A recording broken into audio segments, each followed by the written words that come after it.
Bom dia, bem-vindos a este webinar promovido pela Direção-Geral da Educação. O meu nome é José Carlos Sousa, sou diretor de Serviços de Projetos Educativos e temos todos os domínios da cidadania nesta Direção de Serviços de Projetos Educativos da Direção-Geral da Educação.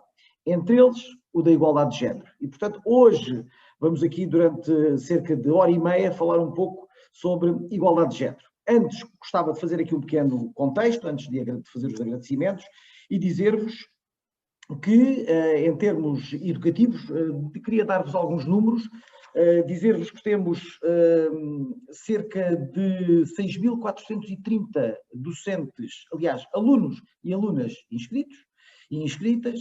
Temos 821 docentes, dos quais 311 vêm com turmas que estão também elas à distância, como nós aqui estamos à distância, e docentes inscritos sem turma, 511.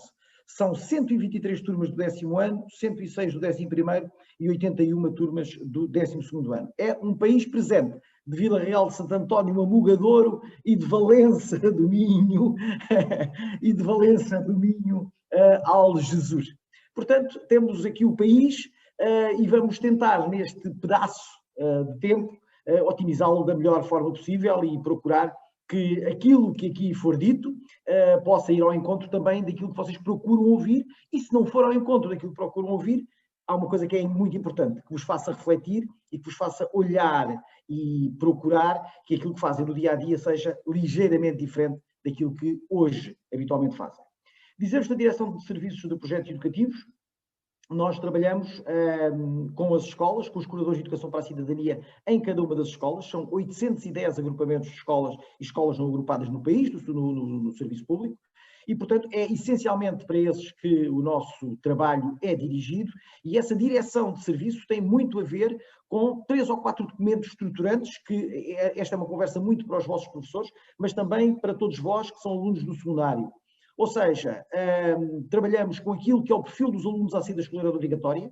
Queremos jovens ativos, interventivos e interventivas, capazes de mobilizar, capazes de questionar, capazes de fazer as perguntas necessárias no tempo certo e procurar, de alguma maneira, que este perfil a sair da escolaridade obrigatória por parte dos alunos seja um perfil, digamos que menos académico, mais prático, mas que procure na ciência e na cientificidade de cada uma das terminologias e de cada uma das matérias ter as respostas certas nos momentos certos.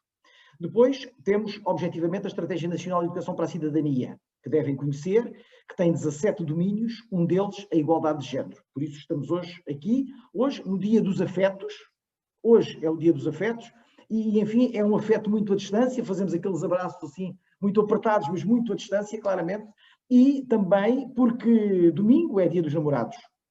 E como sendo Dia dos Namorados, é um dia que temos que celebrar, mas celebrar com o carinho, a afeição, o amor que caracterizam os namorados.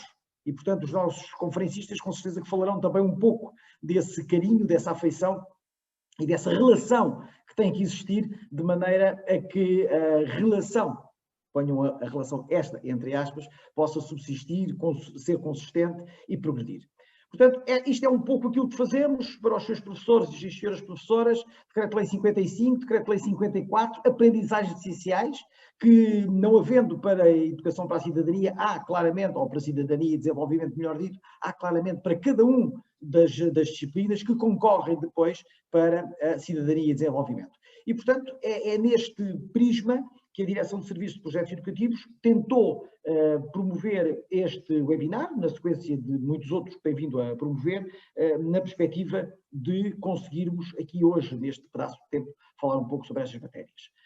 Isto superou todas as nossas expectativas, pedimos desculpa a quem não teve ocasião sequer de se inscrever, tivemos que terminar as inscrições um pouco antes do tempo. Como viram, temos cerca de 7.200 pessoas inscritas, jovens e docentes, e portanto tivemos que fazer aqui um modelo diferente. Tínhamos um modelo de webinar de Zoom até 1000 pessoas, e portanto, quando no final do primeiro dia já tínhamos 1200 pessoas inscritas, percebemos que tínhamos que mudar isto tudo, e portanto um grande agradecimento desde já ao Jorge Santos, da DGE, que nos foi elucidando sobre como é que podíamos ir aceitando as inscrições, porque nós não gostávamos de deixar nada de fora.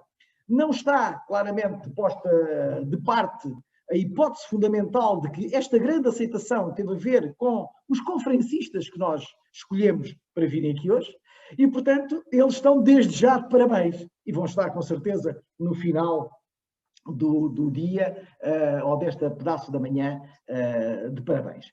Eu gostava só de vos ler aquilo que diz no site, é uma recomendação que vos faço, também o site da Cidadania e Desenvolvimento, na página da Direção-Geral de Educação, diz qualquer coisa como isto: a educação para a igualdade de género pretende incentivar os alunos a conhecer o conceito de igualdade de género, com isso procura promover igualmente os direitos das mulheres e das raparigas e a igualdade de género em vários planos, político, económico, social e cultural, contribuindo para a eliminação de estereótipos. Portanto, este é, por assim dizer, o nosso mote.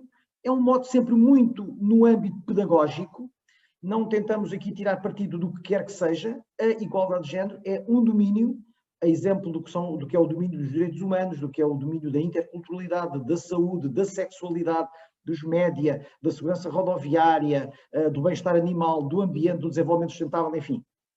Chegaria aos 17 rapidamente.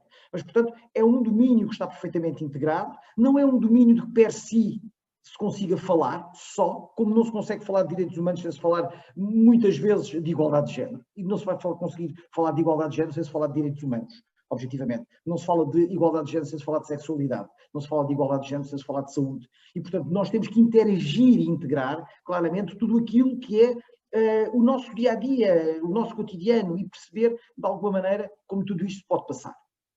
Bom, temos connosco 3 alunas que foram selecionadas. Ui, foi uma seleção tremenda, não fui eu que fiz, foi a Isabel Lopes, a minha equipa, que fez, e que teve a ver com as 3 primeiras escolas, ou melhor, 3 das 10 primeiras escolas que se inscreveram. Portanto, teremos a Clarice Oliveira, da secundária Fonseca Benevides, de Lisboa, a Joana Fernandes, da Escola Secundária de Fundão, e a Alexandra Saraiva, da Escola Secundária de Viseu, que depois das intervenções dos nossos conferencistas, tentarão aqui também partilhar algumas notas connosco. Tenho perguntas que nos chegaram por e-mail de Valadares, Vila Nova de Gaia, da secundária da Maia e da Escola Secundária José Régio de Vila do Conde. Não terei tempo, com certeza, de fazer todas estas perguntas aos nossos caríssimos conferencistas, mas tentarei, de alguma maneira, que eles possam ir abordando um aspecto ou outro a este nível. Muito bem. Vamos começando. Passaram 10 minutos. Tiago Rolino, licenciado em Direito pela Universidade Católica Portuguesa, foi advogado, é coordenador de gestão de projetos do SES para o Mundo Portugal, integra várias equipas portuguesas do SES no projeto EQX, promoção de estratégias inovadoras dirigidas à construção de identidades de género e ao envolvimento de homens e rapazes em modelos não violentos de masculinidade. Ora, estas questões de masculinidade serão com certeza um mote para aquilo que o Tiago nos vem trazer hoje aqui. Tentaremos que seja uma ação que possa ter a intervenção possível. Temos connosco 3 alunas, portanto, como vos disse, que podem ir escrevendo aqui no vosso bate-papo, no nosso bate-papo. Vocês não têm bate-papo.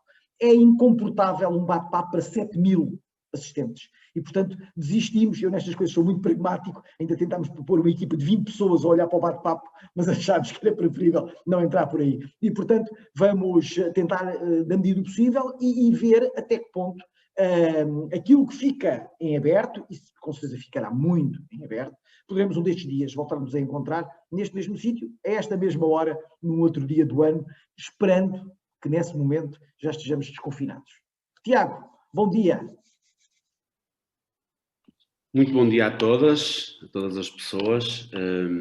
É um prazer estar aqui, muito obrigado pelo convite. Cumprimento a minha colega conferencista, a Sara, o Dr. José Carlos Sousa, a Isabel Marques Lopes, e agradeço de sobremaneira a possibilidade de estarmos aqui nestes tempos que não nos permitem estar pessoalmente umas com as outras e uns com os outros. Estávamos a falar há bocado antes de começar, é muito difícil estarmos aqui a falar para um ecrã para um monitor de um computador, porque o essencial da nossa vida, de todos e todas, é o contacto físico, a presença, e é nesse constrangimento que eu vou tentar falar um pouco sobre isto, sobre esta temática. Agradecimentos feitos, eu começo pelo nome deste webinar, Olhos nos Olhos pela Igualdade. E começo pela segunda parte, a igualdade. É verdade que o Dr. José Carlos Sousa disse, a igualdade é uma questão de direitos humanos. É uma questão de justiça social e é essencialmente uma questão de direitos humanos. E nós, quando falamos de igualdade, seja igualdade de género, seja outro tipo de igualdade, temos que ter a noção que o seu contrário não é a diferença, é a desigualdade. Porque a diferença, todos e todos somos diferentes como indivíduos, seres humanos, e, portanto, o contrário de igualdade é a desigualdade e não a diferença. E depois, passando para os olhos nos olhos, quando as pessoas se olham olhos nos olhos, há uma questão de respeito mútuo e consideração, e é precisamente isto que estas questões da igualdade fazem, com que nós tenhamos autodeterminação e sejamos o que queremos ser. E é isso que não costuma acontecer, porque nós, quando nascemos, e até antes de nascer, eu já digo porquê, quando nascemos somos colocados em diversas caixinhas. Temos a caixinha da raça, temos a caixinha das condições sociais e temos a caixinha do género, onde nos colocam, quando nascemos e até antes, se somos rapazes ou se somos raparigas, se somos homens ou se somos mulheres. E como uma caixinha é fechada, ou seja, constrange-nos e não nos permite ser exatamente o que nós queremos ser. E eu digo que é antes de nascermos porque dou o exemplo muito prático de quando vemos uma mulher que está grávida e vamos falar com ela e que se ela nos diz que é uma menina, nós falamos para a barriga de uma forma mais baixinha, mais sensível, dizemos que vai ser muito bonita, vai ser uma princesa. Por outro lado, se sabemos que a mulher está grávida de um rapaz, já falamos de uma voz mais assertiva e mais grossa e dizemos, vai ser aqui um rapagão e se ele dá um pontapé, é um jogador de futebol de certeza. Portanto, esta forma de diferenciação em questões de género começa desde antes de nascermos. Depois, quando nascermos, temos todos aquela caixinha da masculinidade, somos rapazes, ou da feminilidade, somos raparigas, onde nos colocam e como se fossem duas linhas paralelas de comboio que nunca se cruzam e que temos que seguir para sempre se formos rapazes ou se formos raparigas. Isto é-nos trazido por diversas formas e entra-nos pelos olhos dentro, pela televisão, pelas redes sociais, pela família, pelas escolas e por todos e por todas nós. Ou seja, estes estereótipos de género, estas ideias pré-concebidas de que há comportamentos que são de menino ou de rapaz e de meninas que é rapariga, que são raparigas, são-nos incutidas desde logo, desde que nascemos. Os exemplos mais paradigmáticos são as cores, o azul e o rosa, são os brinquedos que é muito mais importante do que nós pensamos, porque os brinquedos nas crianças ensinam-as a mimetizar os comportamentos dos adultos.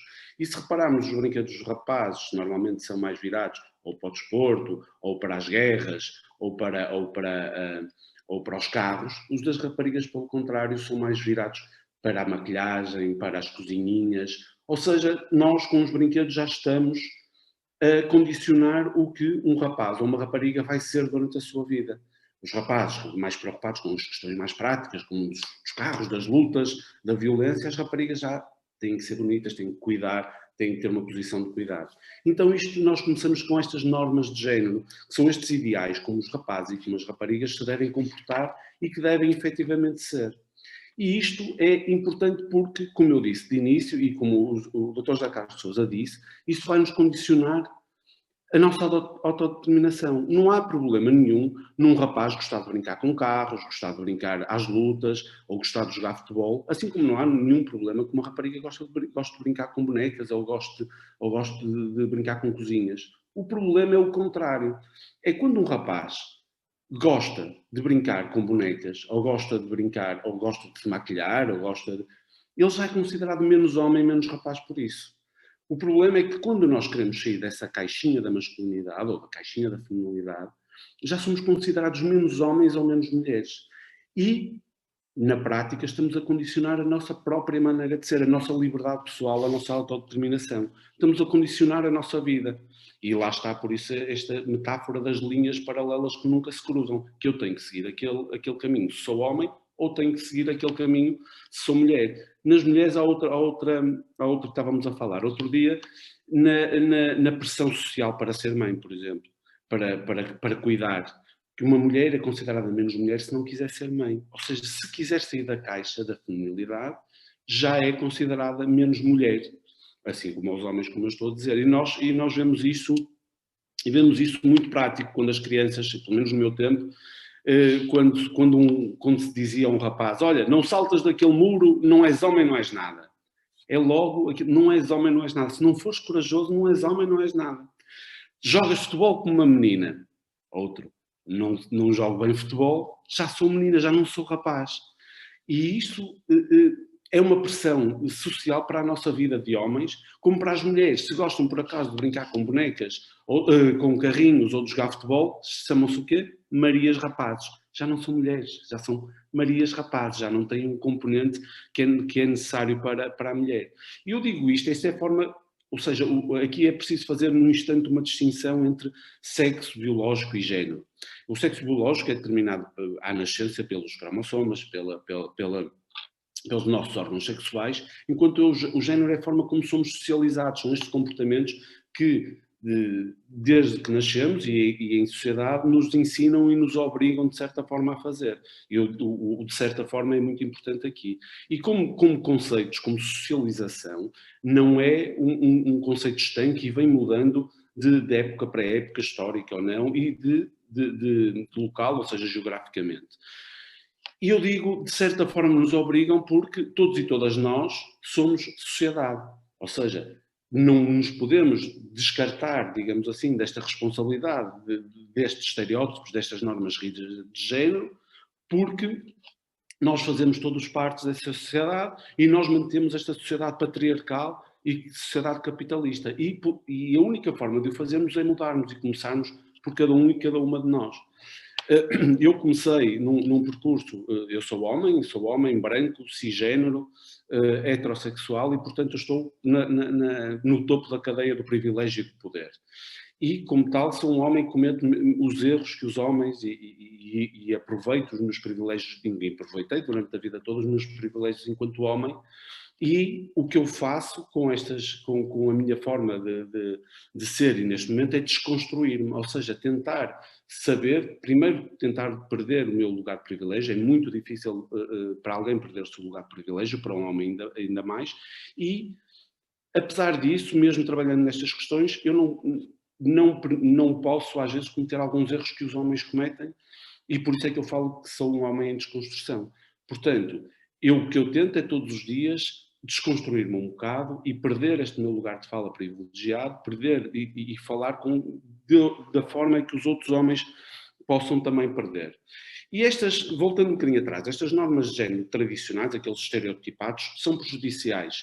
São prejudiciais para os homens, em princípio, e por isso falamos em masculinidade, porque os homens têm mais probabilidade de cometerem e sofrerem violência, de morrerem em resultado dessa mesma violência, de cometerem crimes, são a maior parte o maior número das pessoas que estão presas, de morrerem por suicídio, de cometerem mais crimes, de maior consumo de álcool e maior consumo de drogas, precisamente porque esta caixinha da masculinidade tem determinados comportamentos que são típicos de homem e que de certa forma, não conseguem retirar-se dela porque têm vantagens em estar lá, assim como têm desvantagens se saem. O que é preciso é focarmos nas vantagens de sair dessa caixa da masculinidade, de ser exatamente como queremos ser. As mulheres, por outro lado, com estas normas rígidas de género, têm maior probabilidade de ser vítimas de violência à mão de parceiros íntimos ou conhecidos e de sofrerem de violência de género. Esta violência de género que é provocada por estes papéis rígidos de género e que,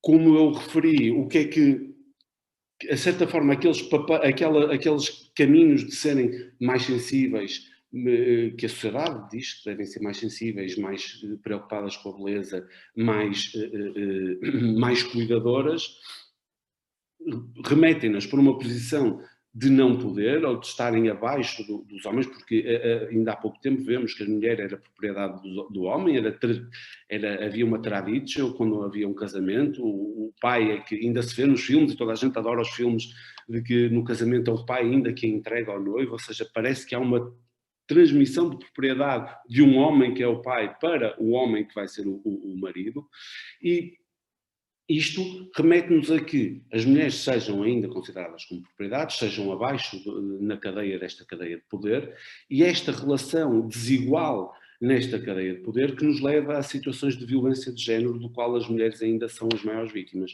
Portanto, se temos os homens como maiores perpetradores e vítimas de violência no geral, nesta violência de género, nesta violência que é o resultado das desigualdades de poder que são baseadas nestes estereótipos de género, as mulheres já são as maiores vítimas. E outra das grandes consequências é a violência no namoro, que eu gostaria de falar, uma vez que estamos a aproximar-nos deste Dia dos Namorados e estamos no Dia dos Afetos em várias escolas, é a violência no namoro. E segundo um estudo da UMAR de 2018, a grande consequência, o grande resultado que retiramos daquele estudo e que nos permite e que nos devia fazer pensar, é que grande parte dos jovens e das jovens que foram inquiridos e inquiridas nesse inquérito, nesse grande estudo da UMAR, considera normal certos determinados atos, ou seja, não considera como crime, não considera como violência alguns atos que o são, precisamente, como ir ver o telefone, o telemóvel do namorado ou da namorada, ir aceder às redes sociais sem autorização do namorado ou da namorada, o controlar exatamente com 50, 60 mensagens durante o dia, a dizer onde é que estás, com quem vais, o que é que vais fazer. Esses comportamentos todos são violência, são crime no nosso ordenamento jurídico. E o que é interessante e que é problemático é que estes jovens, confrontados com esses comportamentos, não os identificaram como violência. Nós já chegamos a um ponto em sociedade, infelizmente não um ponto muito, muito avançado, mas chegamos a um ponto em que consideramos que há um limite que não se passa, e às vezes é a violência física. Ou seja, já se começa, apesar de ainda ser um flagelo, já se começa a ver que o bater já é errado. Mas há todos determinados comportamentos que não são violência física, mas que são outra forma de violência e que são crime, como é a perseguição, que é o facto das mensagens, o de controlar o controle, que é o facto de controlar onde vai, com quem vai, de mandar 50 mensagens por dia, e isso também nos é trazido um bocadinho pela sociedade, pelos filmes, pelas redes sociais. E vou terminar, que acho que já está quase na hora. Há uma coisa que nós estamos todos habituados, agora estamos a aproximar do Dia dos Namorados, que são estes filmes, grandes filmes românticos, onde se vê, e normalmente vê-se os grand gestures, os grandes gestos de amor, como um rapaz que fica à janela lá embaixo durante 3 e 4 dias à espera que a rapariga ceda e que finalmente namore com ele, ou vá atrás dela para o aeroporto, e nós temos que pensar todas e todos. Isso é uma forma de violência, é uma forma de pressão.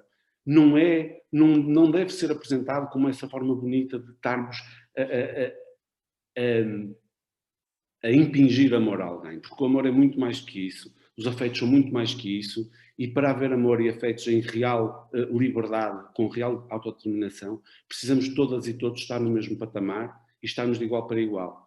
Pronto, muito obrigado, foi um gosto e mais uma vez obrigado por me terem convidado.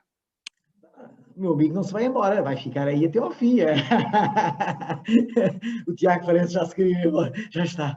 Não, calma, estamos aqui até às 11h30 para conversar. Bom, 2 notas que me parecem muito importantes a este nível.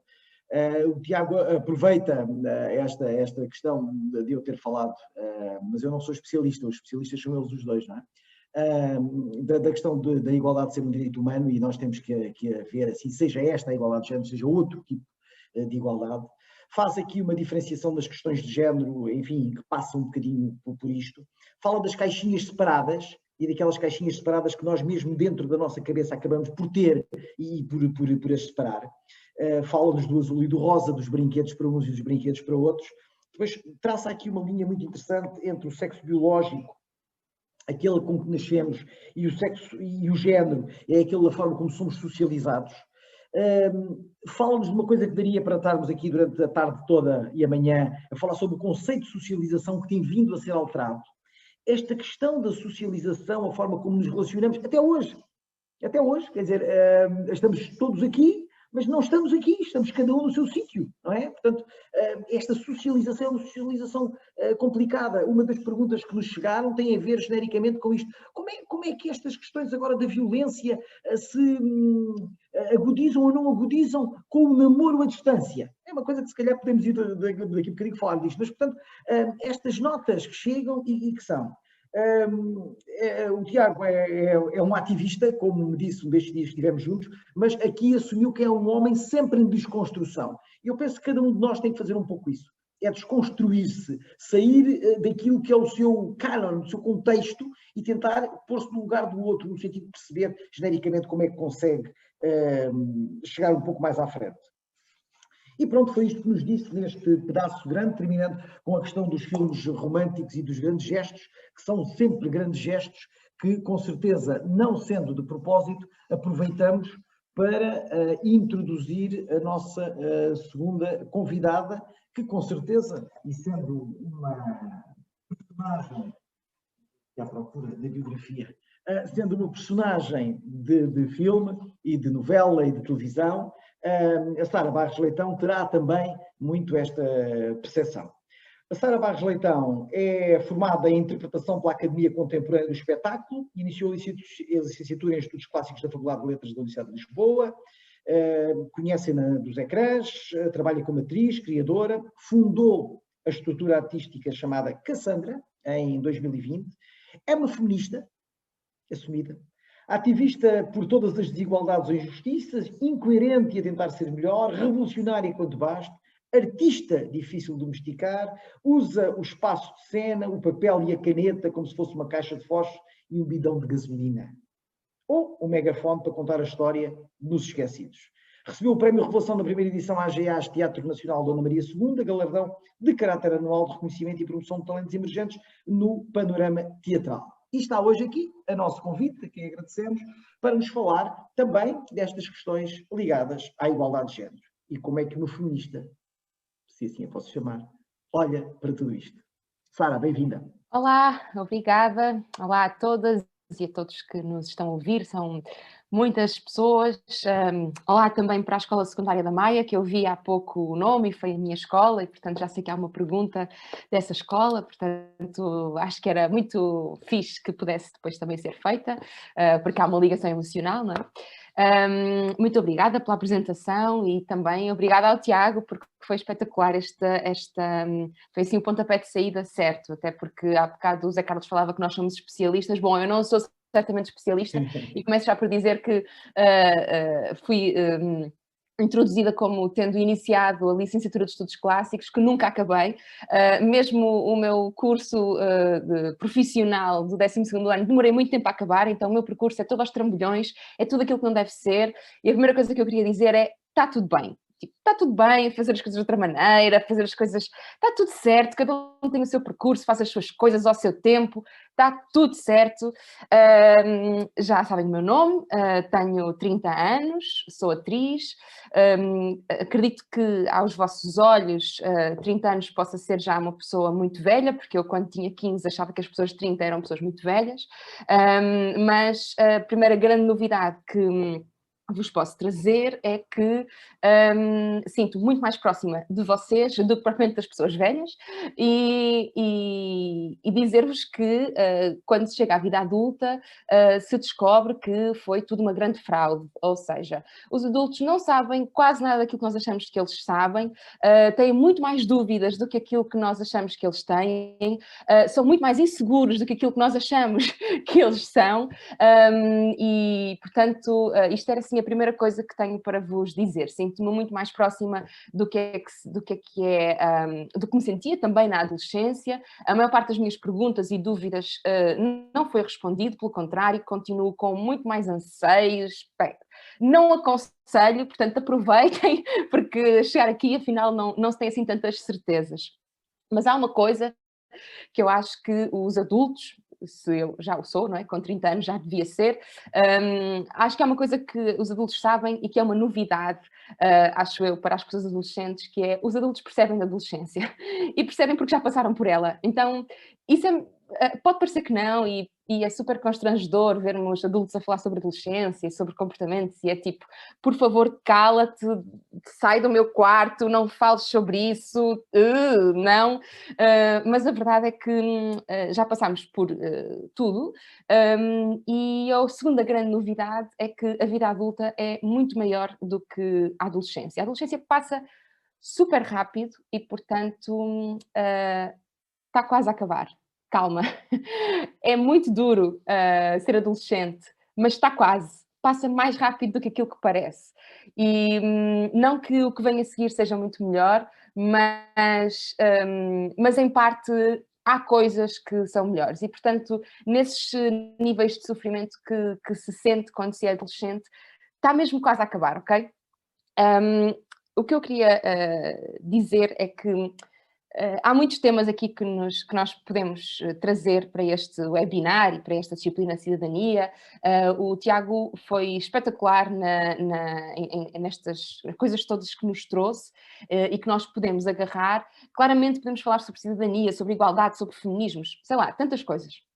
E quando estava a preparar esta sessão para estar aqui convosco, comecei a pensar, pronto, vou falar mais sobre feminismo, vou falar mais sobre aquilo, e de repente era muita coisa e temos muito pouco tempo, então a vida não se resume a este webinar, resume-se a uma série de discussões que nós podemos encontrar em muitas plataformas, em redes sociais, etc. E, portanto, certamente poderemos encontrar-nos também por aí para continuar a falar sobre estas coisas. E resolvi começar então a falar daquilo que me traz aqui hoje, que é porque é que uma atriz está aqui. Eu que não sou especialista, porque é que uma atriz está aqui no meio? O que é que eu posso trazer enquanto atriz para aqui? Não apenas o meu lado ativista ou feminista no espaço público, mas o que é que a minha experiência como atriz pode trazer. Então vou falar de uma questão muito particular que eu espero que seja interessante. Também, se não for, vocês estão sozinhos em casa e podem desligar e abrir a rede social ao lado, que eu sei que também está ligada e que estão a trocar mensagens no grupo do WhatsApp sobre o que está a acontecer. Então, queria pedir-vos, já que estão sozinhos, para fazerem um exercício que seria fecharem os olhos. Ninguém está a ver se estão ou não a fechar, mas a minha sugestão é fechem e pensem numa memória da vossa infância. Assim, talvez a primeira memória que vos surge. Tenham o vosso tempo. Pensem numa memória, por exemplo, de um aniversário. Como é que estavam vestidos? Quem é que volta? Como é que era aquilo? Quem estava a tentar esperar? Tenho a minha internet instável. Conseguem ouvir-me? Sim. Portanto, pensar numa memória de Está infância. melhor, Sara, podes continuar. Ok. Houve aí um tumulto, foi um tumulto do Porto. Deve ter sido um tumulto de futebol. E o que eu queria perceber era se essa memória que vocês pensaram, projetaram, e se ainda não o fizeram, podem fazê-lo rapidamente, se essa memória está fotografada. A grande probabilidade é estar. A fotografia altera completamente a forma como nós memorizamos as coisas, altera a nossa memória. Grande parte das nossas memórias, a partir da invenção da fotografia, são feitas a partir daquilo que ficou registado. Muitas coisas que nós nos lembramos, ou que achamos que nos lembramos, na verdade só nos lembramos porque existe uma fotografia, algures na nossa casa, naquele álbum de fotografias quando éramos crianças, e é a partir dessas fotografias que nós já nem nos lembramos bem, mas sabemos que existem, ou porque estão na entrada de casa, que nós vamos construindo a nossa memória. Então, vivemos numa fase da nossa vida, neste momento, em que tudo é fotografado. E isso altera a forma como nós nos lembramos das coisas. Grande parte das memórias recentes que nós temos, nós devemos ter no rolo da câmara. E aquilo que eu queria, então, perguntar-vos, enquanto pré-adolescentes, já adolescentes ou quase a entrar na vida adulta, é se lembram de outras memórias que, se calhar, algumas são fotografadas, outras talvez não, mas aquelas memórias de infância que nós temos e que são super constrangedoras, sabem? Tipo, que nós já nem nos lembramos bem, mas é do género, coisas que nós fizemos quando éramos crianças e que agora é tipo, por favor, que o meu pai ou a minha mãe não me tragam essa memória para o meu grupo de amigos. Tipo, por favor, cala-te, não contes esse sarau da escola, tipo, ou coisas que nós fizemos, sei lá, eu tenho algumas memórias destas que eu fiz quando era criança e depois quando era adolescente, aquilo era assim uma sombra e eu se calhar não teve importância nenhuma, mas quando eu me lembrava disso, eu ficava muito constrangida e pensava, aquilo ganhava uma dimensão enorme, sei lá, quando eu fui parva com alguém, coisas que eu fiz quando era criança, que na altura eu achava que até tinha, que não havia importância, não teve assim grande importância e de repente tornou-se numa dimensão muito grande. E sorte a minha de nada disso estar registado, porque senão era como se fosse um espectro enorme poder aparecer a qualquer momento da minha vida, e isso que já na minha cabeça é tão horrível, de repente qualquer pessoa poder trazer esse vídeo desse momento, ou trazer essa fotografia desse momento, ia ser muito constrangedor. Eu não sei se conseguem reconhecer nisto que eu estou a dizer algumas memórias vossas de infância que agora, enquanto adolescentes, não querem mesmo que ninguém fale delas. Eu tenho algumas. E também tenho, na minha vida adulta, memórias de adolescente que eu também não quero que ninguém fale delas. Aconteceram-me bué de coisas que é tipo, que bom que não havia redes sociais. Eu fiz bué de cenas que é tipo, ainda bem que nós não tínhamos câmaras nos telefones, porque senão teriam registado e hoje em dia poderiam estar por aí. E se há coisa que nós, esta geração de adultos, não sabemos em relação a vocês, e que são vocês que vão ter de descobrir como é que se faz, porque nós não sabemos mesmo, é como é que se vive uma adolescência com redes sociais. Certo? Isto é uma novidade. E por nós podemos dizer montes de coisas, mas a nossa adolescência, que foi muito parecida com a vossa, porque as adolescências são todas muito parecidas, são todas cheias de borbulhas, inseguranças e vontade de ver pessoas nuas e ao mesmo tempo vergonha de ver pessoas nuas, não é muito diferente. Mas nós não sabemos o que é que isso significa com redes sociais e com telemóveis, com câmara, em que tudo está a ser filmado e registado. E isso é uma coisa que só vocês é que sabem, e vocês vão ser a primeira geração a viver uma vida adulta com todo o vosso passado na internet. E isso vai ser uma grande novidade. Porquê que eu estou a falar disto tudo e o que é que isto tudo nos traz? Dizia há pouco que sou atriz. Isso significa que publicamente tenho alguma expressão, significa que tenho redes sociais abertas e tenho muitos seguidores, significa que vou na rua e as pessoas me reconhecem, significa que sou convidada para falar na televisão e em alguns sítios, e significa que de cada vez que eu vou à televisão ou que falo publicamente, não tenho medo nenhum que nada daquilo que eu fiz na minha adolescência possa aparecer, porque não está registado. Quando muito pode aparecer aquela fotografia do tipo de um sarau de Natal em que eu fiz uma figura super estúpida quando tinha 9 anos e é de género, ok. Mas isso depois já não tem tanta importância na minha vida adulta e é só uma criança fofa, e as crianças fofas são sempre coisas que dão likes, portanto não há assim grande problema de ter essas fotografias mais fofas na internet, mas tudo o resto que está ali na adolescência o que acontece é que não tenho medo que isso apareça, porque nada disso está registado. Mas o que seria, e nós vimos há pouco tempo, por exemplo, a campanha presidencial, que viram certamente na televisão, os políticos a falarem, debates, viram certamente nas redes sociais a falarem muito sobre esses políticos. O que seria se esses políticos, de repente, tivessem toda a sua adolescência registada na internet, em que tudo pudesse aparecer a qualquer momento. E falo de fotografias, falo de vídeos, falo de Snapchats, de filtros, de coisas que, à partida, quando nós pomos e fazemos, se calhar não tem importância nenhuma, mas que de repente, passado uns anos, vai ser como aquela memória de infância que nós temos, que é tipo, por favor, não me fales disso. É que enquanto é só memória, nós podemos fazer aquele jogo de... que acontece muitas vezes, certamente com amigos vossos, que eles dizem, epá, lembras-te quando tu, tipo, na escola primária fizeste aquela coisa? Como isso não está registado, nós podemos dizer, não me lembro, isso não teve importância nenhuma para mim, e simplesmente não nos sai da cabeça, mas podemos sempre fazer o jogo de, isso não tem importância. A verdade é que, neste momento, tudo o que vocês põem e publicam fica registado para sempre na internet. Então, e já estou quase a acabar, porque sei que o meu tempo já está a avançar, mas vamos falar sobre nudes. Isto porque vem aí o Dia dos Namorados, isto porque hoje é o Dia dos Afetos e porque, como nós sabemos, namorar, afetos, adolescência, redes sociais e, sobretudo, confinamento implica um repensar nas formas de relacionamento.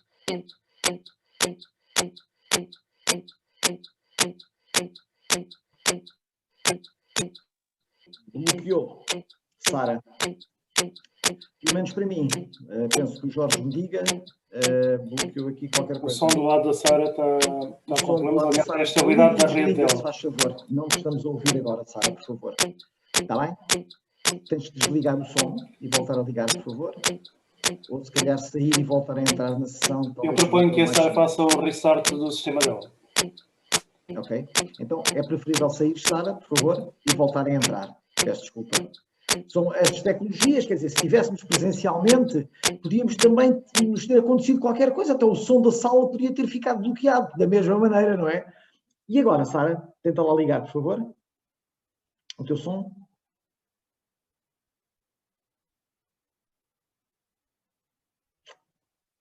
Não? Não, tens que ligar o som, tem o microfone desligado. Agora já ouço. Sim. Já, perfeitamente. Ok, então vamos continuar. Vamos para os 5 minutos finais. Ok, perderam-me, foi isso? Perdemos completamente, sim. E eu aqui a falar há bué de tempo. Não foi muito tempo que eu interrompi logo. Não quis que a minha amiga tivesse, ainda por cima, num tempo em que há gravação de imagem, alguém que tivesse gravado este momento para mais tarde mostrar. Exato.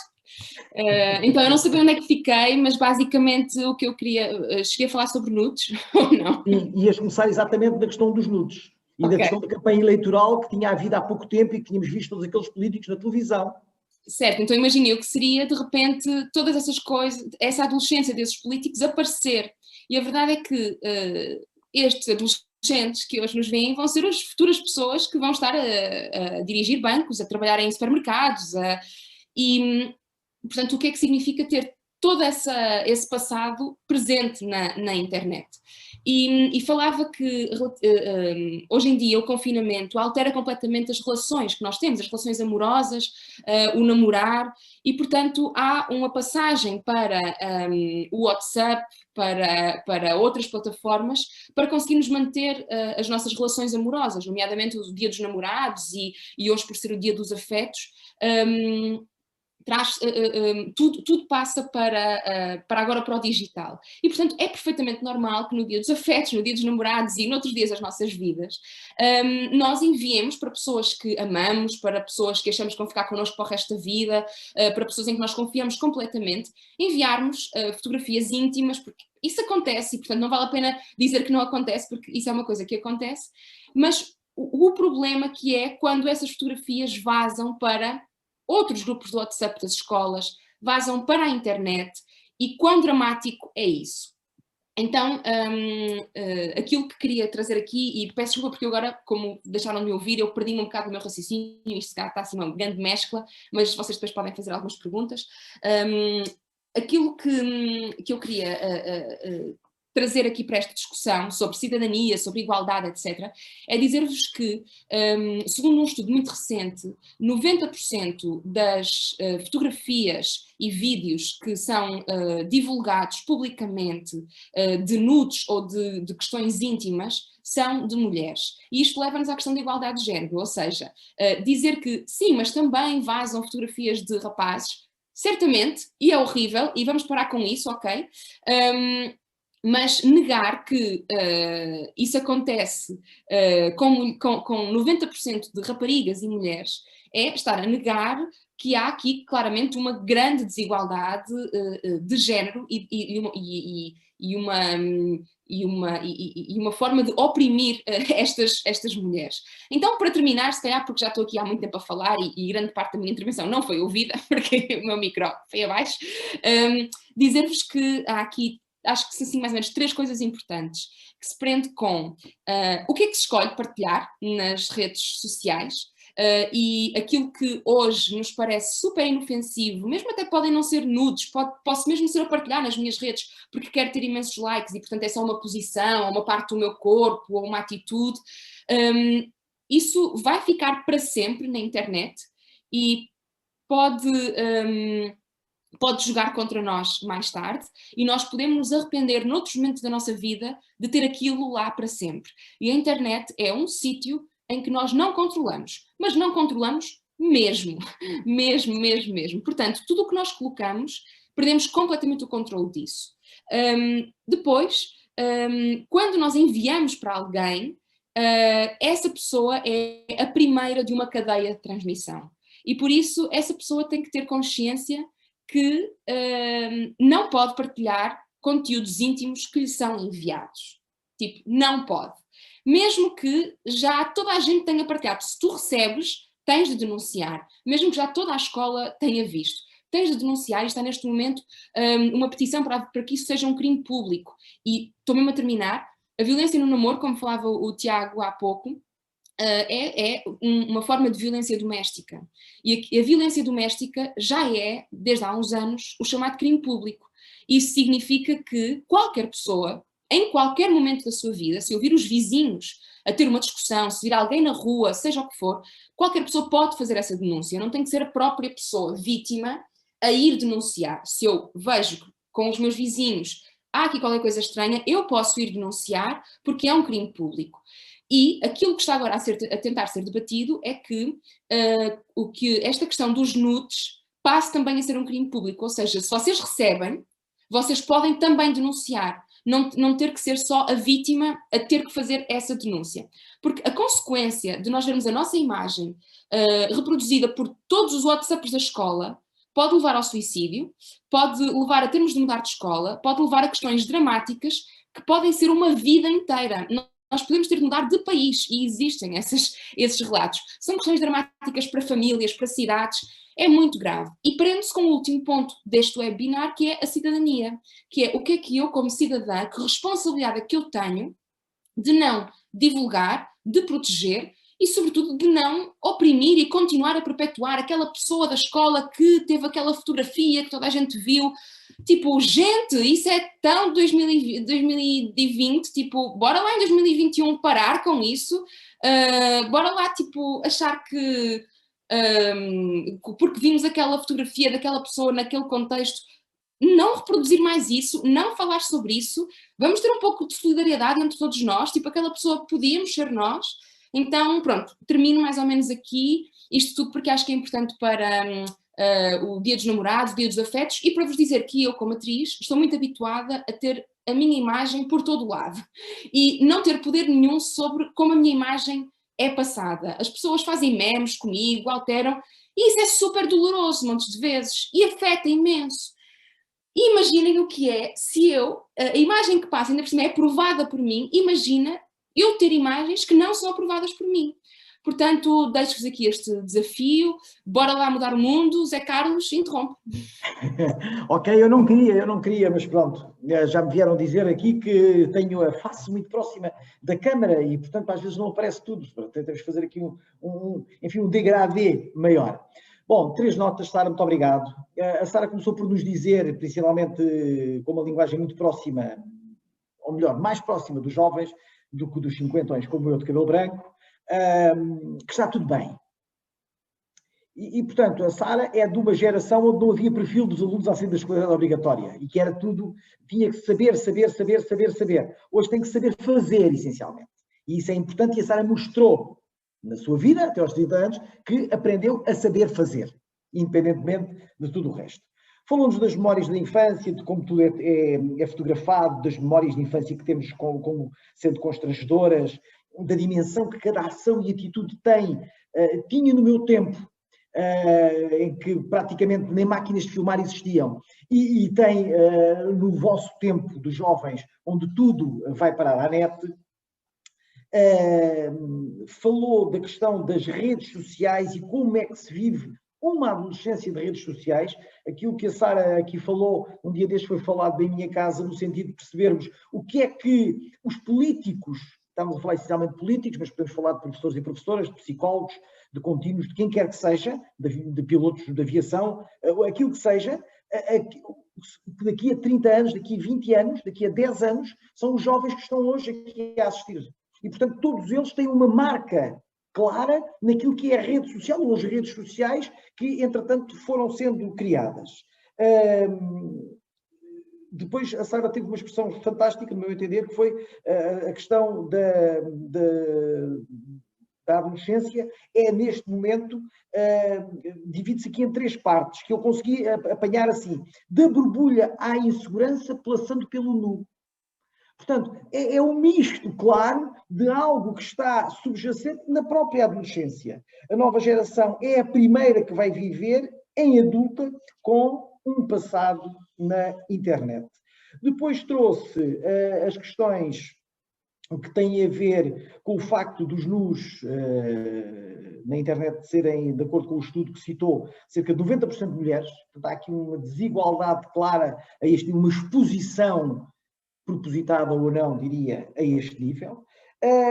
E depois deu-nos 3 conselhos finais, que ouvimos perfeitamente. Aliás, tivemos 30 segundos sem ouvir, foi esses 30 segundos. O que se escolhe partilhar nas redes sociais, perdemos o controle daquilo que se consegue partilhar. Quando enviamos para alguém, temos de ter cuidado sobre o que enviamos. Quem recebe também pode denunciar, e temos que dizer que, enfim, está demodé, claramente, de partilhar isto, aquilo e aquilo outro, e vamos lá chegar. Estamos em 2021, quer dizer, estamos a tentar ter a vacina suficiente para combater a pandemia. Então, esta pandemia, de outra forma, terá ela também que ser combatida. Eu aproveitava só para perguntar à Sara, já para fazer uma... porque a Sara falou disto também. Há uma pergunta da Escola Secundária Dr. Joaquim Gomes Ferreira Alves, de Valadares, que diz assim: como se manifesta, eu vou dar uma volta à pergunta.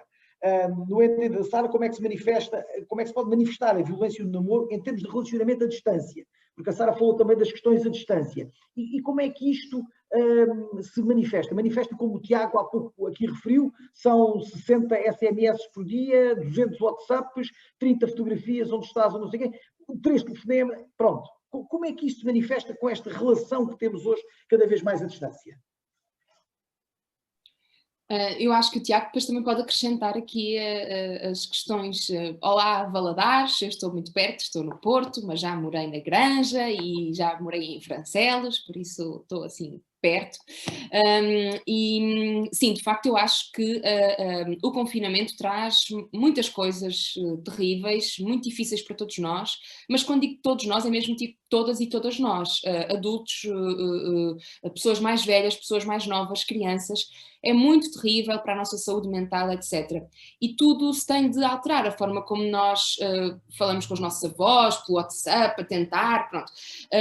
E de facto as relações amorosas têm também elas de se adaptar e perceber como é que elas vão acontecer, porque elas têm que acontecer, porque faz parte da nossa natureza. Nós temos de namorar, temos de nos tocar, de estar uns com os outros, de nos ver. Isso é uma coisa muito importante.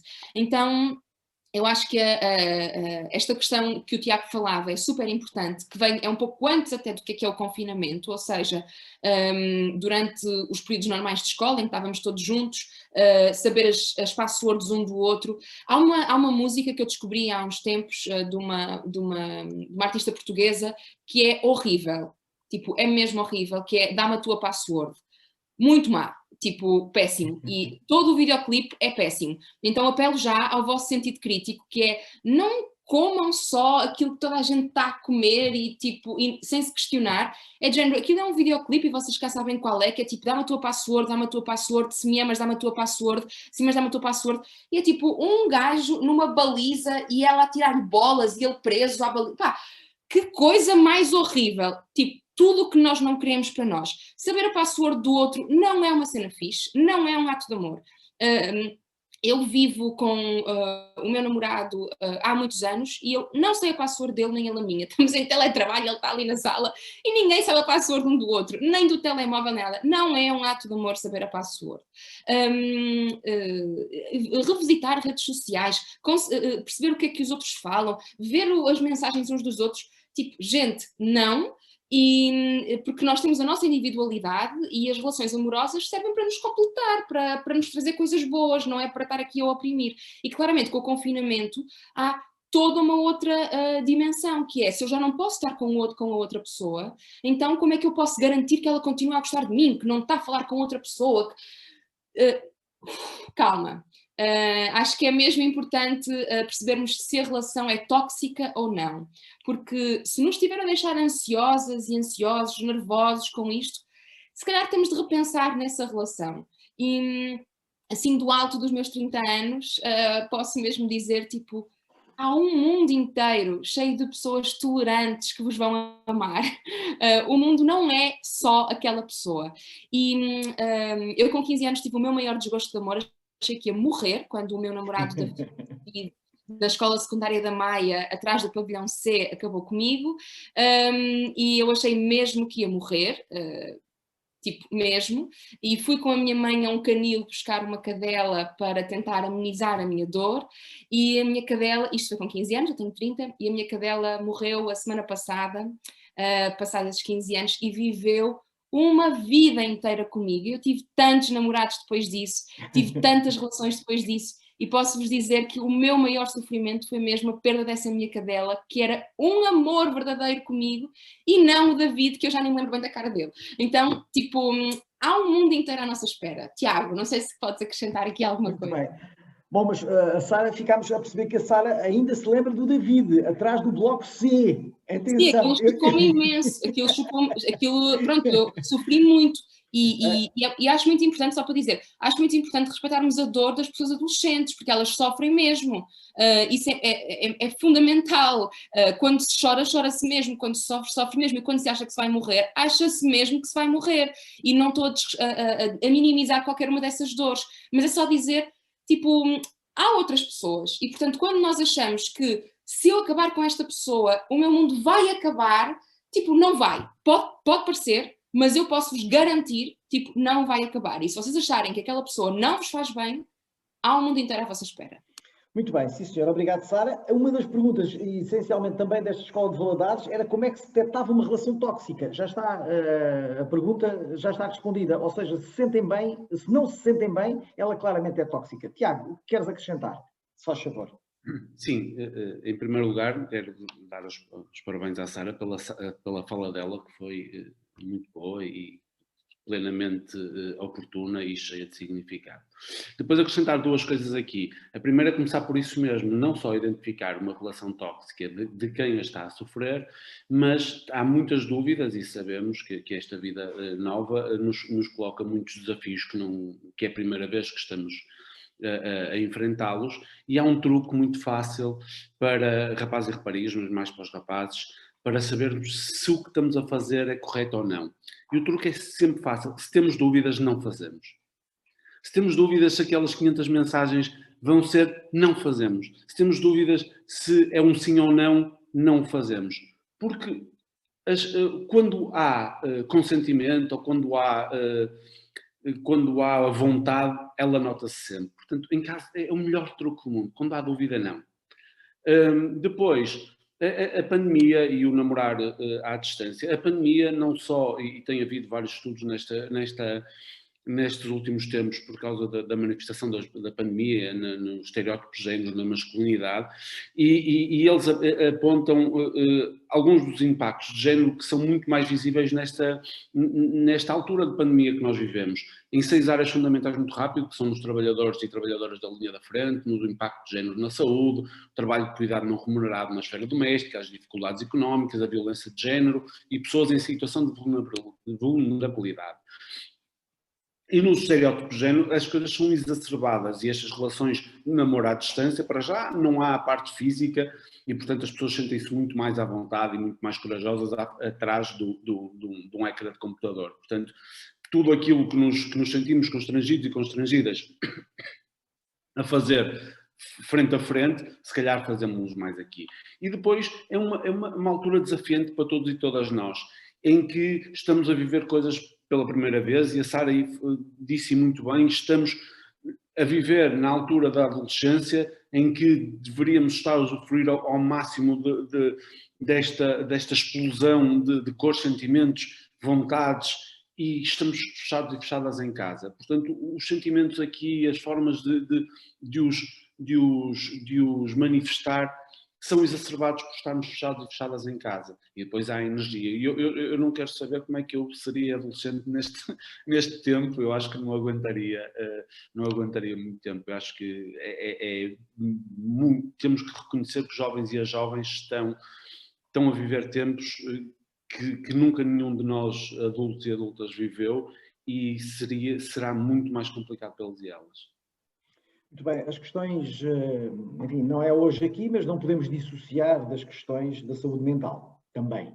E, portanto, temos essa problemática, e mesmo na minha equipa, com a equipa da saúde, temos trabalhado muito isso, mesmo num grupo europeu de que eu faço parte no âmbito das escolas promotoras de saúde. Esse vai ser um dos temas para um grande encontro virtual em junho, que vai ter muito que tocar essas questões da saúde mental e como é que os jovens se adaptam ou não se adaptam a tudo isto. Bom, passamos para a parte seguinte e a pedir à Joana e à Alexandra, que está, exatamente. A Clarice, penso que teve aqui um problema técnico e teve que sair aqui do nosso encontro. Pedi à Joana e à Alexandra, à Joana Fernandes, da Escola Secundária do Fundão, e à Alexandra Saraiva, da Escola Secundária de Viseu, que pudessem ligar agora às câmaras e pudessem, enfim, colocar alguma questão, fazer alguma reflexão para todos os cerca de 4.800 que estão permanentemente em casa, nos vão entrando e saindo, essencialmente para a Sara e o Tiago poderem tentar partilhar ou não partilhar as suas ideias em relação àquilo que vocês podem expor. Alexandra, já ligaste a câmara? Então és a primeira. Bem-vinda. Ok, obrigada. Bom dia a todos e a todas. Bem, eu daquilo que ouvi concordo mesmo com tudo, e na questão de relações eu não tenho experiência, vou ser sincera, mas tenho amigos e vejo que para eles nem tem sido muito difícil, conseguiram se adaptar muito bem, e como disseram, nós estamos a passar mesmo por um momento diferente para todos, que é a verdade. E às vezes nós pensamos como é que será no futuro, mesmo em termos de relações, será que vamos estar confortáveis a falar com alguém que, será que ele tem o bicho, será que não tem? E nós temos muito essa consciência que temos medo, por um lado, mas por outro também queremos arriscar. E acho que depois disto passar, quando isto começar a acalmar, acho que vamos conseguir ultrapassar essa questão, e acho que vamos ter o mínimo das experiências que vocês adultos, os meus pais e vocês tiveram, e nós queremos ter, portanto, mas de resto concordei com tudo que disseram e obrigada por esta experiência. Ok, Alexandre, obrigado. Foram tão elucidativos que nem houve uma única pergunta por parte da Alexandra, mas pronto, houve aqui uma reflexão também muito interessante da parte da Alexandra, e ainda bem que aquilo que sentimos da tua parte foi muito do coração, e portanto quero agradecer pessoalmente por isso. Joana. Olá, bom dia. Da escola secundária do Fundão. Quase. Então, primeiro de tudo, quero agradecer a todos por me terem dado esta oportunidade de presença neste webinar. Foi um webinar bastante educativo, a meu ver. Foi muito esclarecedor, mas eu ainda tenho aqui algumas questões que gostaria de colocar, se possível. Força! Pronto, então, da parte do TAS 18, que é a minha turma que eu venho representar, tenho aqui uma questão que é: será que os namorados ou namoradas sabem quando estão a ser violentos, têm essa consciência? Tens mais alguma pergunta? Se tens, se calhar coloca já, e depois entre o Tiago e a Sara nós dividimos aqui as respostas, está bem? É mais simples. Sim. E se os namorados ou namoradas conhecem os limites da violência? Até que ponto o parceiro ou a parceira aceitam os tipos de violência praticadas? Se numa empresa, um homem e uma mulher que ocupam os mesmos lugares de chefia, existe um número igual de homens e mulheres a ocuparem esse cargo?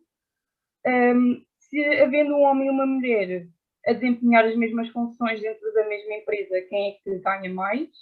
E de que forma o crescimento em Portugal da extrema-direita poderia colocar em questão a igualdade de género no nosso país? Bem, tínhamos aqui outra sessão, mas pronto, eu deixo-vos ao critério, se calhar começávamos pelo Tiago, esta questão da violência. Quem exerce essa violência tem noção, tentando transmitir aqui aquilo que a Joana tentou transmitir, tem noção de que o está a fazer efetivamente? É uma ótima pergunta, obrigado, Joana, são ótimas perguntas. Eu acho que de certa forma sim e não. Não porque há certos e determinados comportamentos, como eu os referi, que são violência e que as pessoas não têm a noção, porque nunca pensaram, porque os estereótipos de género estão enraizados, porque é uma forma de socialização e, portanto, não têm essa consciência, mas sim, por outro lado, porque toda a violência que nós causamos tem um efeito na outra pessoa. E nós sabemos quase sempre quando estamos a causar algum problema ou estamos a exercer violência. Portanto, nós até podemos não ter consciência que é uma violência per se, mas sabemos perfeitamente que o nosso comportamento não está. Porque estamos na dúvida, volto àquilo que eu disse, nós normalmente quando estamos com dúvidas se aquilo é correto ou não, quase 100% das vezes é incorreto. Quanto à pergunta, tinhas feito outra, Joana, desculpa, sobre a extrema-direita. Posso já começar por essa? Que exatamente isto dava. Obviamente que os movimentos de extrema-direita que estão a agraçar pela Europa e agora em Portugal temos o exemplo paradigmático disso, obviamente que nos faz retroceder porque, como eu disse, a extrema-direita deseja o retrocesso das questões estereotipadas e rígidas e dos papéis rígidos de género, do papel do homem, do papel da família. Começam sempre por terminar com o ensino das ciências sociais, de disciplinas que nos fazem refletir, que nos fazem desconstruir, apelam à violência, não desejam falar da sexualidade e, por outro lado, até dizem que o ensino da sexualidade é nefasto. E quando nós sabemos, os estudos dizem que pelo contrário, falar de sexualidade traz muitos benefícios, nomeadamente relações sexuais e amorosas mais saudáveis, mais conscientes, mais corresponsáveis, que é preciso dizer-se isso, porque existe uma corresponsabilidade numa relação amorosa, sexual, tudo, existe responsabilidade de uma pessoa e de outra. A aceitação da família como da família tradicional de pai, mãe, filho, filha, como base da sociedade, como nós sabemos que há milhares de famílias, milhares de formas de ser, se nós, num só indivíduo, temos dentro de nós tanta coisa, tantos sentimentos, tantas vontades, tantas formas de nos expressarmos, o que fará uma família? Quantas famílias nós conhecemos? E não precisamos de ir muito mais longe, basta vermos o amor que é transmitido por um enteado ou uma enteada, um padrasto ou uma madrasta.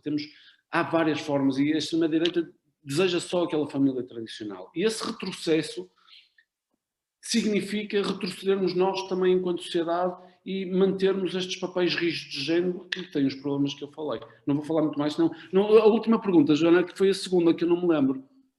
Era a questão de homem e mulher no emprego. Obviamente que ainda sabemos que as desigualdades salariais são, se bem que estão a ser diminuídas, ainda são uma realidade. Mas vamos pensar de outra forma.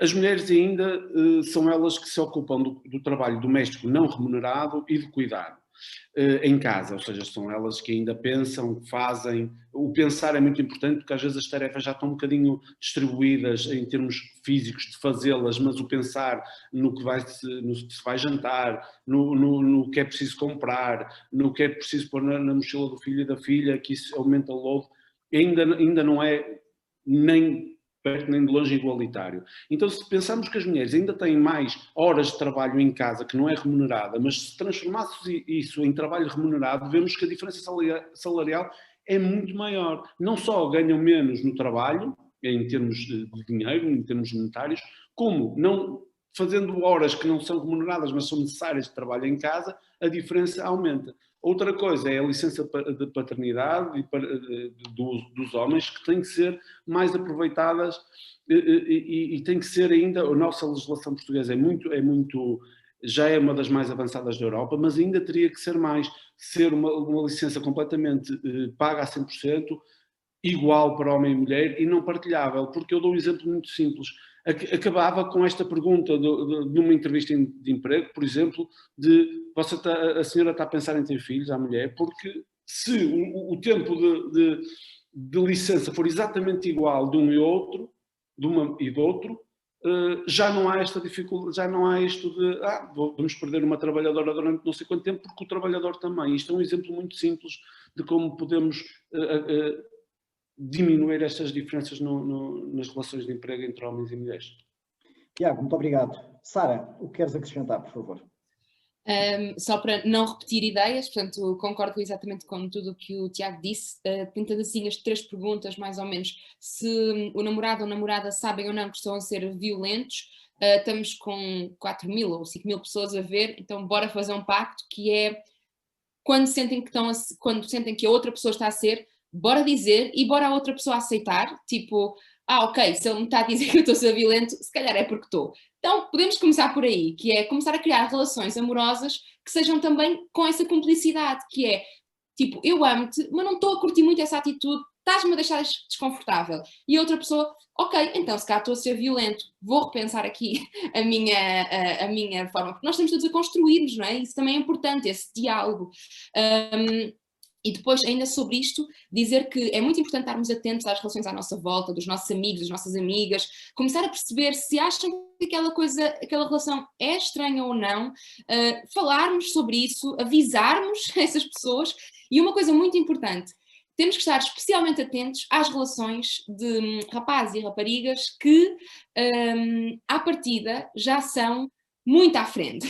Ou seja, quando nós temos aqueles amigos e amigas que já são super feministas, já são super ativistas, temos que estar ainda mais atentos a essas pessoas, porque é ainda mais difícil para essas pessoas que publicamente ocupam esse espaço de desculpa lá, não pode ser assim. Muitas vezes essas pessoas estão também em relações violentas e tóxicas e é mais difícil publicamente falar sobre elas, porque elas, à luz dos outros, são vistas como, tipo, não, com ela nunca iria acontecer, tipo, ela nunca ia deixar. Por exemplo, no meu caso, não é que publicamente estou sempre a dizer, não vamos fazer isto, desculpa lá, temos de não sei o quê, e de repente é importante que os meus amigos e amigas estejam atentos às minhas próprias relações para me dizer, Sara, estás mesmo bem, tipo, está tudo certo, porque é muito mais difícil para mim, que ocupa este espaço público, não é? Estão a entender o que eu estou a dizer? De depois dizer, preciso de ajuda porque estou numa relação violenta. E é de género, como assim? Tu? Nunca diria. Então, é importante estarmos atentos também a estas pessoas. Isto para a primeira pergunta. A segunda, sobre esta questão das desigualdades. Eu não tenho nada a acrescentar, de facto, ainda existe essa desigualdade. A questão da maternidade é toda uma questão, da forma como se escolhe ou não mulheres para cargos e para postos de trabalho por poderem ser mães. Mas acrescento ainda só aqui um dado, que é todos os anos é revisto em Portugal e também a nível europeu esta questão da desigualdade salarial. E neste momento, eu já não sei qual é o dia certo, mas é em novembro, algures, não sei, Tiago, se sabes qual é o dia que neste... Sabes? Não. Não. Eu acho que é por aí. Tipo, já teve entre 4 a 16 de novembro e é o quê? Se os homens e as mulheres ganhassem o mesmo salário desde janeiro, as mulheres chegava a tipo 4 ou 10 de novembro e continuariam o resto do ano a trabalhar de borla. Ou seja, isso dividido pelos 12 meses é a diferença salarial que existe. Então esse dia é revisto todos os anos para marcar o dia em que, a partir de agora até ao final do ano, é como se as mulheres não estivessem a receber, estão a trabalhar todos os dias sem receber. Obviamente que é uma metáfora, não é? Ou seja, é uma forma de, se ganhássemos sempre igual, a partir de agora as mulheres já não estavam a ganhar. Mas como existe sempre desigualdade, trabalhamos a receber todos os meses, mas sempre de forma desigual. É muito interessante esse dia e aconselho-vos a procurar. E depois a última questão sobre a extrema-direita, e calmo-me, vou falar de uma questão muito particular, que é uma agenda da extrema-direita e como é que ela ameaça ou não a igualdade de género. É importante quando falamos de igualdade de género, falamos de rapazes, raparigas, homens, mulheres, mas já estamos numa fase do mundo em que conseguimos assumir que há muito mais do que isso. Há todo um movimento de LGBTI+, pessoas que não se revêem sequer nesta questão de homem, mulher, e pessoas que querem alterar... o Tiago disse-me agora, é 4 de novembro o dia, estava certa, pronto, 4 de novembro é aquele dia que eu estava a falar há bocado. Isto para dizer que, há bocado o Tiago no início disse, eu sou um homem branco cisgénero. Se calhar é importante só percebermos o que é isto do cisgénero e do transgénero, porque esta é claramente uma coisa que a extrema-direita tem logo, aliás, nós temos a nossa extrema-direita em Portugal que se refere às pessoas transgénero como aberrações. Portanto, isto é claramente um problema. Eu tenho atrás de mim um megafone, porque sou ativista e gosto de manifestações, mas atrás do megafone tenho um cartaz de uma manifestação onde estive no 8 de março do ano passado que diz Gisberta presente. E atrás diz fim à violência do sistema. Este cis é um trocadilho com a questão cisgénero. Então o que é cisgénero ou transgénero? Gisberta era uma mulher no Porto, que era brasileira, vivia cá e que foi assassinada em 2006. Foi brutalmente assassinada, tal como se suspeita que a Angelita Correia, que vocês devem ter visto nas notícias, também outra mulher transgénero, também foi assassinada em Matosinhos agora durante tipo 3 meses.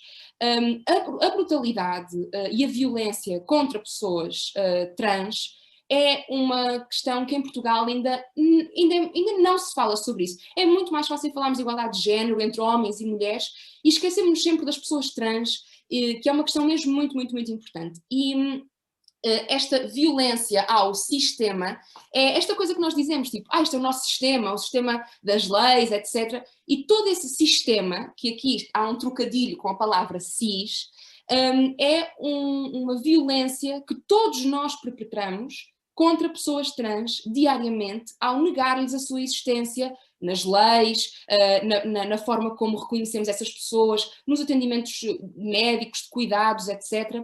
E, portanto, isto para dizer que uma pessoa cis é uma pessoa que se identifica como mulher e que também nasce com uma vagina, ou seja, o meu género é igual ao meu sexo e eu sou uma pessoa cis, porque eu, por ter uma vagina, sou considerada mulher e eu também me considero mulher. Então, isto corresponde e eu sou cis. Uma pessoa trans é uma pessoa que nasce com um sexo, mas que se identifica de outra maneira, que depois pode ou não mudar esse sexo. Isso já é toda uma outra questão. Por isso é que essa pessoa é transgénero. E a violência contra as pessoas trans, da parte da extrema-direita em Portugal, é um assunto porque nós não podemos admitir que pessoas tratem outras como aberrações, quando elas estão só a ser aquilo que sentem que são. Pronto, e calma. Obrigado, Sara. Obrigado, Joana. Estamos a 10 minutos do final.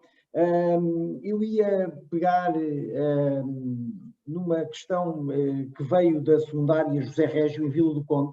É um bocadinho na sequência disto que tínhamos, enfim, mais até da intervenção do que o Tiago tinha feito.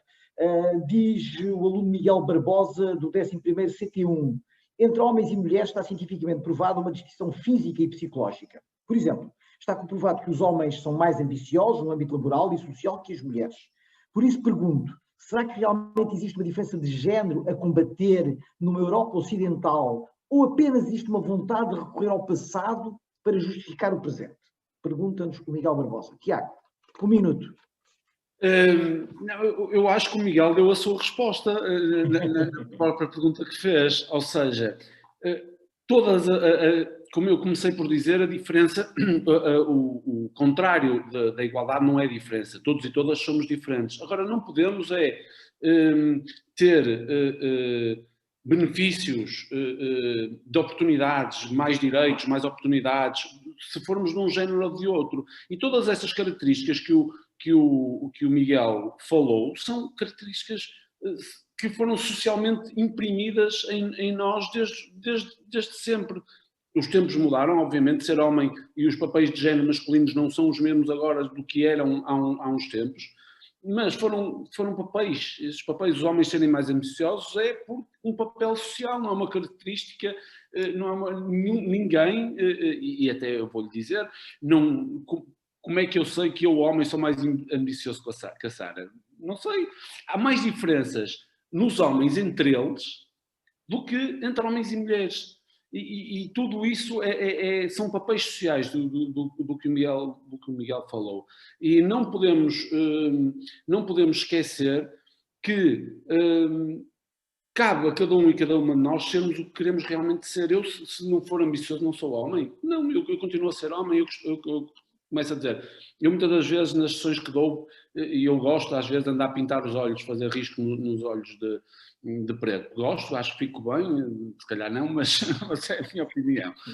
Eu nas primeiras sessões não levo, mas na segunda levo e quase ninguém repara, porque eu não deixei de ser o rapaz Tiago que está ali, não é? E quanto só queria dizer uma coisa do que a Sara disse, que é plenamente verdade. Eu falei num termo, aqui numa questão mesmo binária de homem-mulher, e há muito mais do que isso.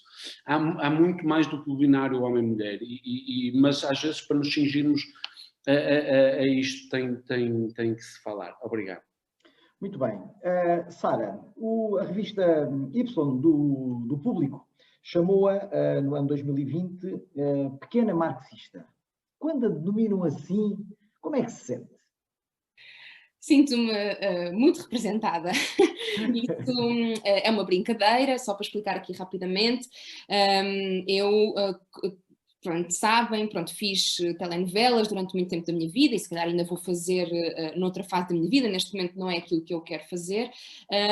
E durante esse momento em que eu fazia telenovelas, comecei a ser conhecida entre os meus colegas e as produtoras, etc., como uma pequena marxista. Primeiro porque sou baixinha, então sou pequena, e depois porque esta brincadeira com o marxismo, que eu aconselho a que cada um investigue, procure e estude por si e não se reja apenas por grandes tabloides e grandes coisas, pronto. Acho que é muito importante nós investigarmos e percebermos com o que é que nos identificamos, o que é a esquerda, o que é a direita, quem é Marx, quem é que é... Isto é muito importante.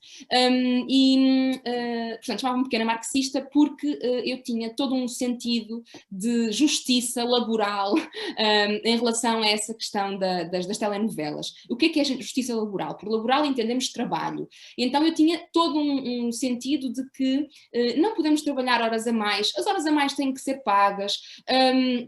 Era quase um ato sindical, também me chamavam a pequena sindicalista, pronto, mas a pequena marxista ainda era uma brincadeira maior que faziam comigo. E eu fui sempre delegada de turma, portanto estava muito habituada a encabeçar batalhas e, por exemplo, eu como delegada de turma, eu fui quase sempre eleita e eu lia os regulamentos internos da escola integrais e utilizava essa minha missão de representação dos meus colegas de forma muito séria. Então eu reunia com os professores, dizia que não podiam marcar testes sem ter dado o resultado dos testes anteriores, porque isso era uma coisa que estava no regulamento interno e que era uma coisa que eu batalhava muito, tipo, não, setor, não pode marcar esse teste porque ainda não entregou o teste anterior. Isso era uma das coisas que eu me lembro perfeitamente de fazer, porque, pronto.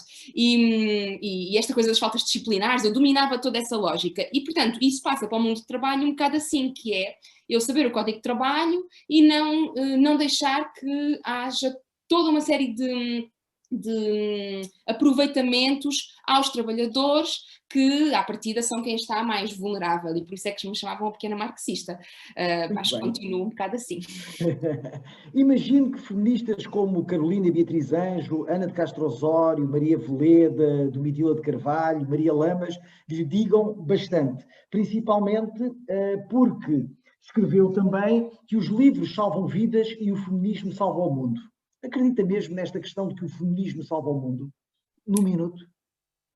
Acredito, então, num minuto, porque é muito pouco tempo, claro que acredito que o feminismo salvou o mundo. Eu acho que o feminismo é uma palavra que foi muito maltratada durante muito tempo e que ainda hoje as pessoas têm muito medo dela e acham que ela é as coisas não são só o seu contrário, portanto, o feminismo não é o contrário de nada. O feminismo é uma palavra por si, não tem nada a ver com o machismo.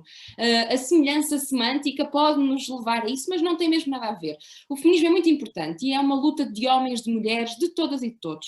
E é uma palavra que as pessoas têm sentido assim, pronto, são feministas, queimam sutiãs, têm pelos debaixo dos braços, tipo, isso é muito século XX. Eu acho mesmo que hoje em dia no século XXI, e a geração que nos está a ouvir, tipo, já está mesmo noutro sítio, e eu dou aulas e sinto isso.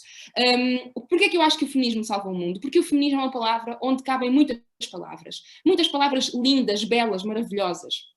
No feminismo cabem direitos humanos, mas não se fica só por aí. Cabe a palavra igualdade, mas não fica só por aí. Porque muitas vezes a palavra igualdade é redutora em relação àquilo que nós precisamos. Por exemplo, porque nós não nascemos todos iguais. Nós nascemos em sítios diferentes, em sítios do mundo diferentes. E agora com as vacinas nós vemos igualdade. Tipo, igualdade como? Há países que ainda não começaram a vacinação. Como assim igualdade? É muito desigual o sítio de onde eles partem, porque eles partem de um sítio de pobreza extrema. Em Portugal são precisas 10 gerações para que uma pessoa que nasça pobre tenha as mesmas oportunidades que outra. Por exemplo, agora que estamos todos aqui em telescola, isto é muito claro, que é igualdade. Vamos todos começar a telescola no mesmo dia. E quem não tem computadores? E quem não tem internet? E quem tem mais do que um aluno em casa e não consegue? Tipo, igualdade não é suficiente. E o feminismo cabe tudo isto. O feminismo, muitas vezes, tem que ser desigual na forma de tratar as pessoas para que, perante a sociedade, possamos partir de um sítio de igualdade, porque a igualdade com que nós partimos para as coisas não é a mesma. Não é a mesma na cor da pele, não é a mesma nisso. E por isso o feminismo salva o mundo, porque ele acredita que todas as liberdades individuais e coletivas são realmente possíveis. E dentro desta palavra cabem muitas outras. Muito bem, Sara, muito obrigado. Tiago. O Tiago trabalha com jovens de 18, de 20 anos, que têm diferenças da minha geração, da sua geração e da geração da Sara, porque já têm muito acesso ao digital. Há aqui uma pergunta que vem, e isto é uma introdução minha, e depois há aqui uma pergunta que vem da secundária da Maia, que era com que íamos terminar, e pedi um rodapé a ambos, em 30 segundos a cada um. Como é que nós, jovens, podemos contribuir para existir igualdade de género? Pergunta-nos o 10º A da Escola de Levante da Maia. É uma ótima pergunta, muito obrigado. E se calhar faço o meu rodapé com isto. Seguida. Como eu disse há bocado na minha fala, isto, além de falarmos na sociedade e na socialização e na forma como somos socializados e socializadas, parte de cada um e de cada uma de nós. E parte da nossa ação individual, nós mudarmos não só a nós próprios e a nós próprias, mas também o mundo. Porque é muito difícil mudarmos, mas porque nós somos condicionados, como eu disse, e às vezes não conseguimos fugir, mas é possível. E esta questão da igualdade de género é muito difícil até para os homens. Eu vou falar como homem, porque é o que eu sinto. É muito difícil nós mudarmos, mas é muito mais difícil dizer aos outros e às outras que estão erradas. Nos grupos do WhatsApp que recebemos mulheres nuas, e a Sara falou disso, às vezes sem consentimento, é muito mais complicado dizermos não faças isso porque não é correto. É muito difícil dizer não quero ter esta conversa porque não é correta. É muito difícil dizermos tu estás a ser errado, tu estás errado, eu não quero, tu estás a abusar. É muito difícil porque nós somos pessoas que nos queremos inserir em sociedade, e a peer pressure, a pressão do grupo é muito complicada nesta idade, e ainda mais quando somos homens, porque no nosso grupo de homens eu falo, é complicado porque eu sou homem e falo da minha experiência, mas é muito complicado dizermos aos outros e às outras que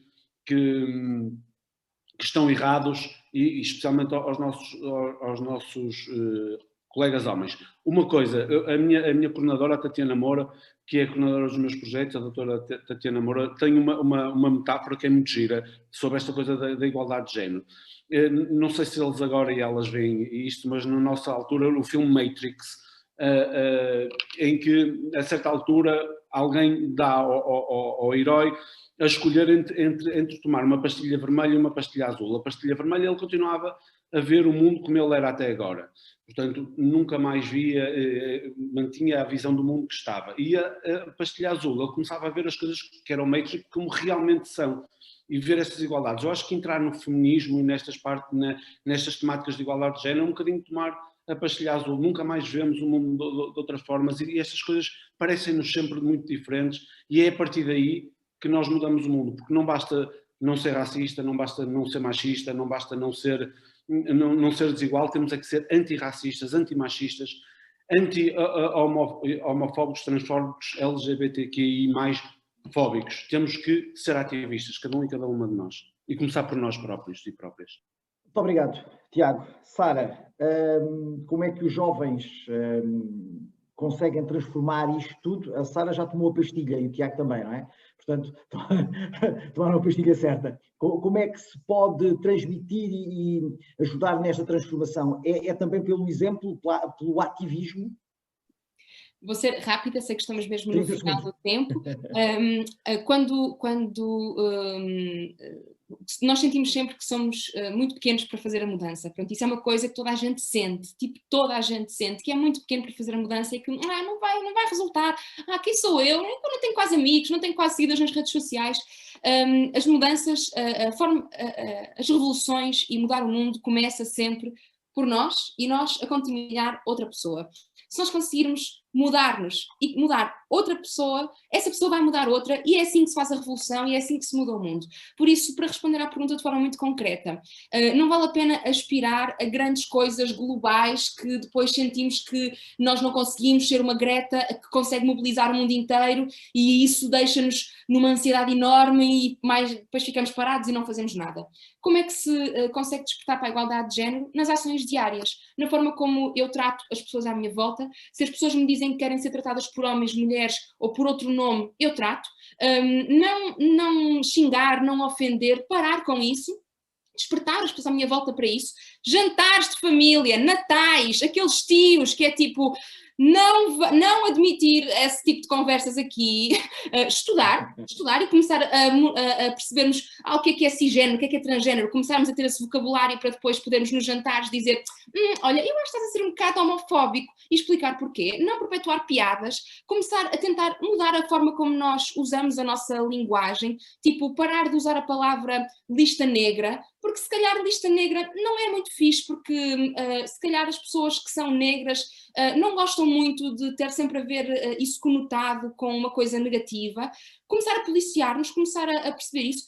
E a mudança faz-se no supermercado, faz-se na mercearia, faz-se na rua, faz-se na forma como nós falamos com os outros, naquilo que nós compramos, e isso tudo é aquilo que começa a mudar o mundo.